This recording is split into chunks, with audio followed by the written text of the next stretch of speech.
मेरे साथ बातें करने के लिए हमारे चैनल को करें सब्सक्राइब और साथ में लगे बेल के ऑप्शन को भी कर दें ऑन। और हाँ, वीडियो को लाइक भी ज़रूर कर दीजिएगा। दोस्तों, कहानी रिधिमा और उसके बड़े भाई की कहानी है।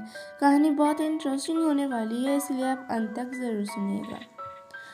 रिधिमा के माता पिता की जब शादी हुई थी तो शादी के 1.5 साल बाद ही उसके एक बेटा होता है जिसका नाम वह लक्ष्मण रखते हैं। लक्ष्मण के जन्म के बाद घर में खुशियों की कलाकारियाँ गूंजने लगती हैं। घर में लड़के ने जन्म लिया है। लक्ष्मण के दादा दादी भी बहू के काफ़ी सिफतें करते हैं। वहीं आसपास पड़ोस वाले भी लक्ष्मण के माता पिता को बहुत बधाइयाँ देते हैं। इसके बाद लक्ष्मण की परवरिश की जाती है और ऐसे ही 3 साल बीत जाते हैं, जिसके बाद लक्ष्मण के माता पिता भगवान से एक और संतान की मांग करते हैं, लेकिन उनकी कोई संतान नहीं होती।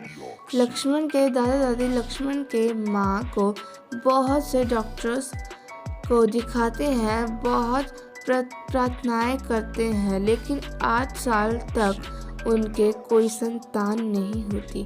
और 8 साल बाद लक्ष्मण के माता पिता दूसरी बार माता पेट बन जाते हैं। उनके एक बेटी होती है जिसका नाम वह रिधिमा रखते हैं। रिधिमा अपनी माँ की तरह काफ़ी ज़्यादा सुंदर और प्यारी होती है। जब लक्ष्मण को पता चलता है कि उसकी छोटी बहन आई है तो वह बहुत ही ज़्यादा खुश होता है। लक्ष्मण अपनी बहन को देखते ही गोद में उठा लेता है। यह देख उसके माता पिता भी काफ़ी ज़्यादा खुश होते हैं कि लक्ष्मण अपनी बहन के आने से कितना ज़्यादा खुश है। लेकिन लक्ष्मण और उसकी बहन रिधिमा के बीच 8 साल का फर्क था। यह सोचकर उनके माता पिता थोड़े परेशान रहते थे। लेकिन लक्ष्मण अपनी छोटी बहन से बहुत प्यार करता था। वह उसका बहुत ध्यान रखता था। करीब 3 साल बाद रिधिमा भी स्कूल जाने लगती है। तब लक्ष्मण 10वीं की परीक्षा पास कर लेता है और कॉलेज लग जाता है। रिधिमा बचपन से ही बड़ा फैशन करती थी। वह स्कूल जाते वक्त लिपस्टिक लगाती और खुद को खूब सजाती। रिधिमा पढ़ाई पर कम और फैशन पर ज़्यादा ध्यान देती थी। यह बात लक्ष्मण नोट करता था और रिधिमा से कहता था कि वह फैशन पर कम और पढ़ाई पर ज़्यादा ध्यान दिया करे। लेकिन रिधिमा लक्ष्मण की बातों पर ज़्यादा ध्यान नहीं रखती थी। वह अपनी मर्जी से ही हर एक चीज़ करती थी। ऐसे ही कुछ साल बीत जाते हैं। लक्ष्मण अब पढ़ लिख जाता है और उसके एक बैंक में जॉब लग जाती है। वहीं रिधिमा अभी कॉलेज में ही होती है। वह मुश्किल से मैट्रिक पास की। अब तो रिधिमा पहले से ज़्यादा बदमाश हो गई थी। वह बहुत फैशन करती थी और कॉलेज से आने के बाद अपनी सहेलियों के साथ पार्टी पर चली जाती थी। जब लक्ष्मण रिधिमा से पूछता है कि वह कहाँ जा रही है तो रिधिमा झूठ बोल देती है कि वह अपने कॉलेज के किसी काम से सहेली के पास जा रही है। लेकिन वह पार्टी में थी और वहाँ बहुत पैसा खर्च करती थी। लक्ष्मण को पता चल जाता है कि उसकी बहन उससे झूठ बोलकर अपनी सहेलियों के साथ पार्टियों में जाती है और मस्ती करती है। लेकिन तब लक्ष्मण चुप रहता है और अपनी बहन से कुछ नहीं कहता।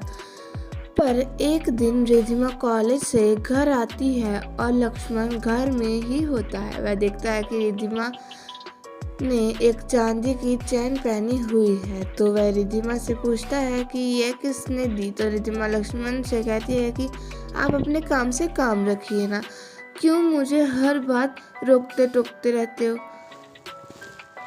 आप तो माता पिता के साथ ही रहोगे। जाऊंगी तो मैं किसी और के घर। आपको मेरी फिक्र करने की कोई ज़रूरत नहीं है।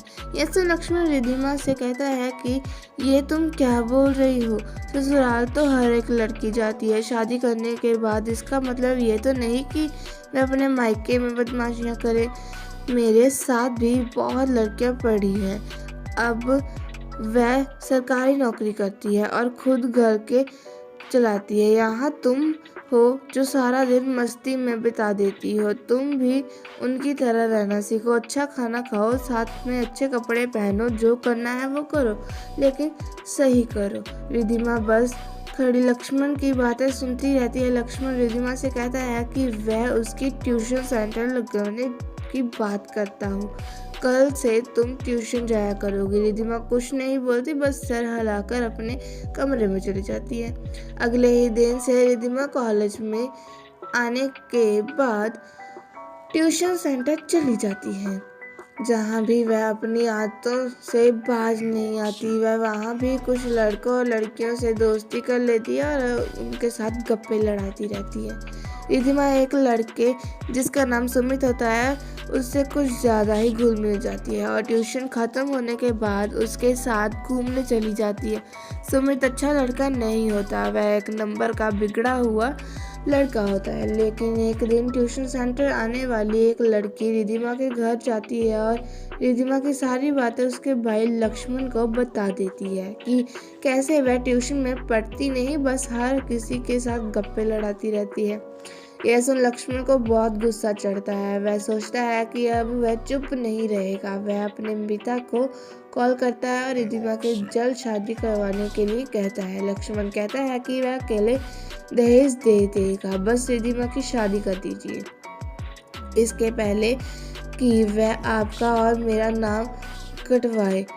इसके बाद लक्ष्मण के माता पिता रिद्धिमा के लिए लड़का ढूंढने लग जाते हैं और उनके एक विशाल नाम का लड़का पसंद आता है, जिसकी कार मैकेनिक की शॉप होती है। विशाल पैसे वाला होता है, उसके घर सिर्फ उसके माता पिता ही होते हैं। रिद्धिमा ये सोचकर शादी कर लिए हाँ कर देती है। लड़का पैसे वाला है और उसे किसी चीज़ की कमी नहीं आएगी।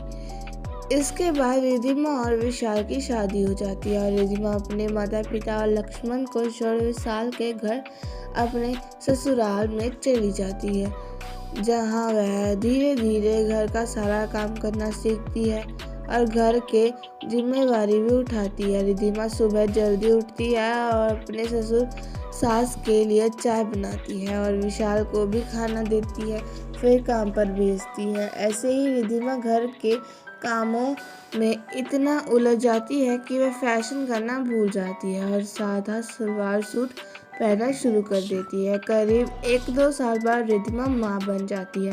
उसके एक बेटा होता है जिसका नाम वह प्रशांत रखते हैं। संतान होने के बाद तो रिद्धिमा पर वैसे ही जिम्मेवारियां बढ़ जाती है। वह पार्टी में जाना, फैशन करना सब कुछ भूल जाती है और एक आम स्त्री की तरह ही रहती है। इसके 1 साल बाद लक्ष्मण की शादी भी हो जाती है। शादी में रिद्धिमा भी आई होती है। लक्ष्मण रिद्धिमा को देख चौंक जाता है, ये उसकी ही बहन है ना। रिद्धिमा लक्ष्मण से मिलती है और कहती है कि आपका धन्यवाद भैया, अगर आप मेरी शादी नहीं करवाते तो मैं और भी ज़्यादा बिगड़ जाती। आप दुनिया के सबसे बेस्ट भाई हो। ये कहकर रिद्धिमा लक्ष्मण को गले लगा लेती है और लक्ष्मण को आंखों में आंसू आ जाते हैं। तो दोस्तों, यह थी भाई बहन की खूबसूरत सी कहानी। आशा करते हैं कि आपको ये कहानी ज़रूर अच्छी लगी होगी।